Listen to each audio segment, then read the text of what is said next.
வணக்கம். சற்று முன் கிடைக்கப்பெற்ற மிக மிக முக்கியமான செய்தி ஒன்று வெளியாகி உள்ளது. 2026 சட்டமன்ற தேர்தல் முடிந்த பிறகு முதலாவதாக கைது செய்யக்கூடிய திமுகவின் அமைச்சர் காந்திதான் என்ற தகவல் வெளியாகி உள்ளது. அனைத்து அஸ்திவாரங்களையும் தற்பொழுது சுக்குநூறாக உடைக்கும் விதமாக ஆதாரங்களை அனுப்பி வைத்துள்ளார் உள்துறை அமைச்சரிடம் தமிழக பாஜக தலைவர் அண்ணாமலை அவர்கள். யார் இந்த காந்தி?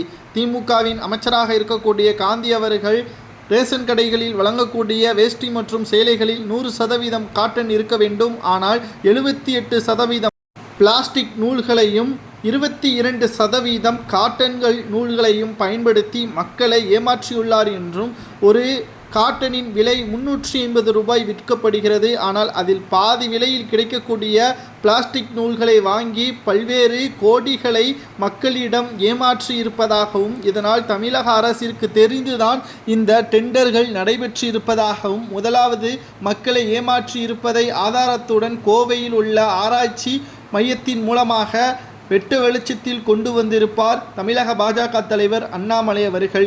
இதனால் திராவிட முன்னேற்ற கழகம் எதிலே வேண்டுமானாலும் ஊழலை செய்வார்கள். அவர்களுக்கு ஊழல் ஊழல் ஊழல் மட்டும்தான் என்றைக்கும் உறுதுணையாக இருக்கும். பணத்தை வைத்து சட்டசபை தேர்தலில் மக்களிடம் அதே பணத்தை கொடுத்து மீண்டும் ஆட்சி பொறுப்பில் வந்தவுடன் ஒன்றிற்கு பல மடங்குகள் அதிகமாக விலைவாசிகளை உயர்த்தி மக்களின் வயிற்றில் அடிக்கக்கூடியவர்கள்தான் திமுகவினர்கள் என்று அண்ணாமலை அவர்கள் கூறுவது சரியா?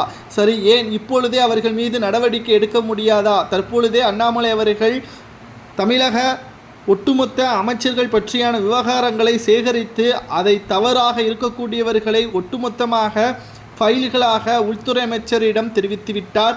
இது அமலாக்கத்துறை அதிகாரிகளுக்கு சென்றுவிட்டது. எப்படியும் சட்டசபை தேர்தலில் திமுக தோல்வியை தான் தழுவும். அதற்கு பிறகு கூண்டோடு சிறைக்கு செல்வார். அதில் முதலாவது பெயராக அமைச்சர் காந்தியின் பெயர்தான் இருக்கிறது. கிட்டத்தட்ட 2024ஆம் ஆண்டு ஜூலை மாதம் 11ஆம் தேதி தமிழ்நாடு ஊழல் தடுப்பு மற்றும் கண்காணிப்புத்துறை அதிகாரிகளாக தமிழக பாஜக தலைமை அண்ணாமலை அவர்கள் செயல்பாட்டின் மூலமாக இதை கண்டறியப்பட்டதும் குறிப்பிடத்தக்கது. இப்பொழுது 2025ஆம் ஆண்டு வந்துவிட்டது. அனைத்து ஆதாரங்களையும் சேகரித்து மத்திய அமைச்சகரிடம் ஒப்படைத்து விட்டார்கள். தற்பொழுது கைது நடவடிக்கை செய்வது மட்டும்தான் வேலை.